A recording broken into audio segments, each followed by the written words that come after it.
啊，继续要来讲红狗虾，已经消失4年了，搁伫咧宜兰出现。宜兰科学园区有一区叫啊花海，民众要翕相的时阵，差一点就踏到狗虾土堆，刷落来就爬出来一大堆的红狗虾。啊，这个类似的狗虾土堆也有17个，研判灾情已经来扩散。宜兰县动植物防疫所嘛伫早起马上喷药啊处理。 来到宜兰科学园区，看到是规大片真水的波斯菊花海，因为即马园区采一个坚固牌啊，讲这规大片的草埔有红狗虾。我整个窜出来。只要感受到威胁，红狗虾就会冲出狗下手，开始发动攻击。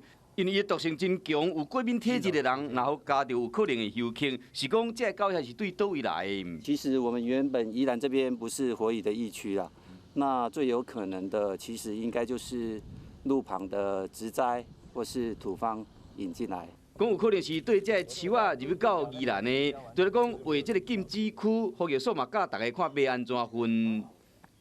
平常的一般蚂蚁，它是不会在地面上筑起一个巢穴大于10公分以上的蚁丘。那如果民众有发现蚁丘的话，请不要破坏它，那通报我们防疫所。